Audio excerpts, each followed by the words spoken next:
তেলাওয়াতকৃত আয়াতের মধ্যে আল্লাহ পাক রব্বুল আলামিন ঈমানদারের 5টা গুণের আলোচনা করেছেন।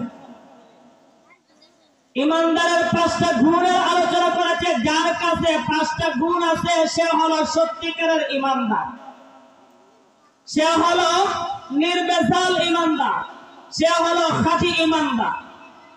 আর যাদের কাছে 5টা গুণ নাই, আমরা দোয়া করি আমি সহ যাদের কাছে আমাদের কাছে 5টি গুণ নাই, আল্লাহ তাআলা যেন এই 5টি গুণ আমাদেরকে হাসিল করার তৌফিক দান করে।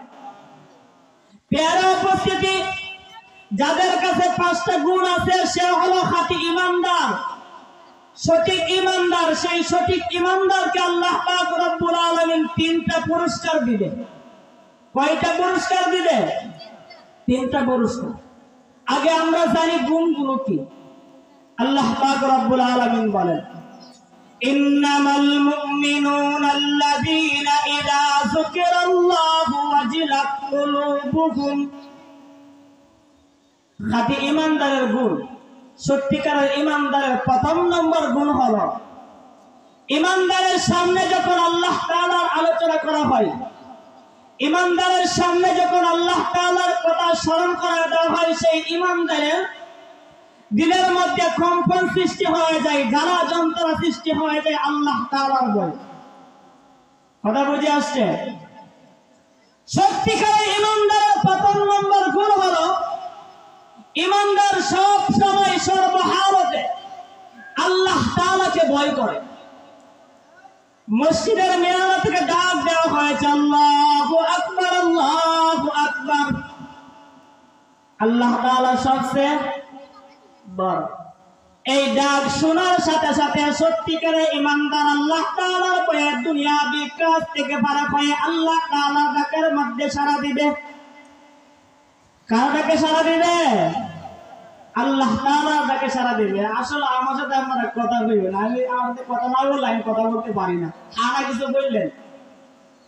সত্যিকারের ঈমানদার 1ম নম্বর গুণ হলো মসজিদ থেকে ডাকা হয়েছে আল্লাহু আকবার, আল্লাহু আকবার, নাম আল্লাহ, আল্লাহ তাআলা ডাক দেওয়া হয়েছে, সেই ঈমানদার কাজের মধ্যে থাকবেন, আল্লাহ তাআলা ডাকে সাড়া দিবে। হাইয়া আলাস সালাহ, হাইয়া আলাল ফালাহ, ডাক দেওয়া হয়েছে কল্যাণের দিকে আসো, নামাজের দিকে আসো। সেই ঈমানদার সাথে সাথে নামাজ পড়ার জন্য চলে আসবে। ফজরের সময় মসজিদের মিনার থেকে ডাক দেওয়া হবে, আসসালাতু খায়রুম মিনান নাওম। সেই সত্যিকারের ঈমানদার ঘুমে থাকবে না। কোথায় যাবে? নামাজ পড়ব ঘুম থেকে, নামাজ ভালো ঘুম থেকে, নামাজ ভালো। এটা হলো সত্যিকারের ঈমানদারের গুণ।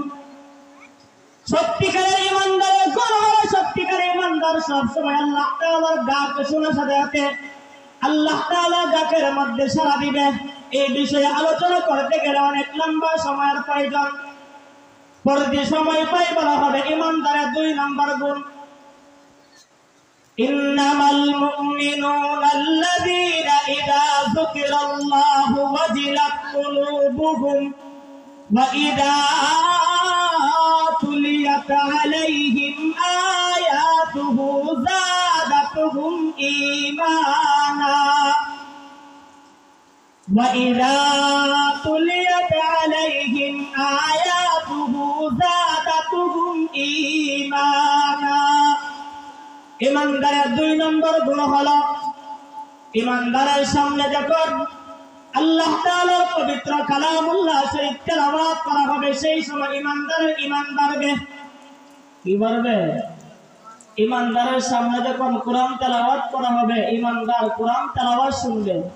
ঈমানদার কোরআন তেলাওয়াত শুনলে ঈমানদারের ঈমান বাড়বে।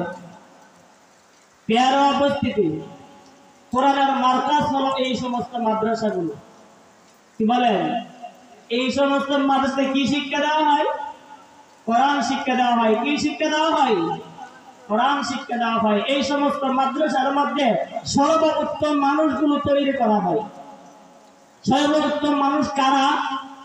নবী করিম সাল্লাল্লাহু আলাইহি ওয়াসাল্লাম হাদিস শরীফের মধ্যে বলেন, ক্বালান নবী সাল্লাল্লাহু আলাইহি ওয়াসাল্লাম, খায়রুকুম মান তাআল্লামাল কুরআন ওয়া হুজুর আকরাম সাল্লাল্লাহু আলাইহি ওয়াসাল্লাম বলেন, পৃথিবীর বুকে সর্বোত্তম মানুষ হলো যারা নিজে কোরআন শিক্ষা গ্রহণ করে, যারা কোরআন শিখে এবং যারা শিক্ষা দেয়। এই মাদ্রাসার মধ্যে কোরআন শিক্ষা দেওয়া হয়। কি বলেন?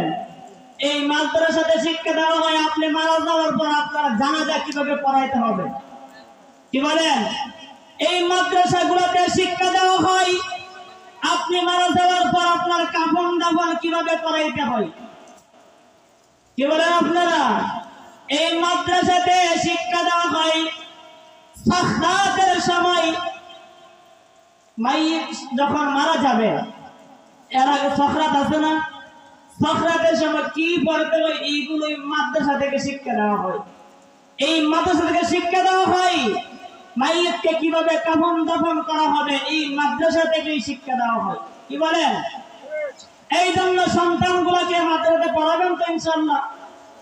হ্যাঁ, এর যে সওয়াব কি আছে, একজন সন্তান জানাজা নামাজ পড়ায় দেয়। এই মা বাবার কপাল কত ভালো যে মা বাবার সন্তানগুলো তারা জানাজা নামাজ পড়ায়। কি কর? এই মা বাবার কপাল কত ভালো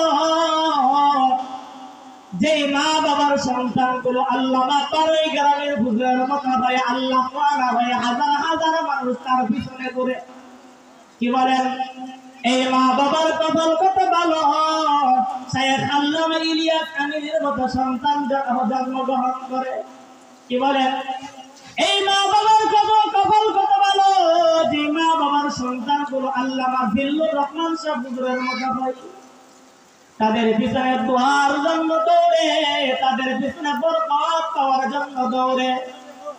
হে এলাকার যুবক ভাই, বৃদ্ধ বাবাজি, শিক্ষা নেন, সবক গ্রহণ করেন, একজন সন্তানকে আলেম বানান, মাদ্রাসাতে পড়ান, ইলমে দ্বীন শিক্ষা দেন।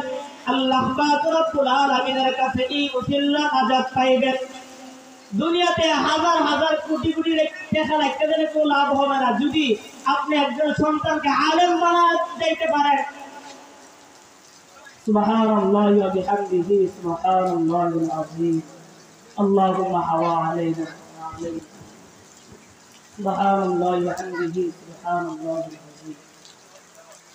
যাই হোক, আসলে আপনারা বলবেন, আপনারা বলছেন করতে রাজি আছি।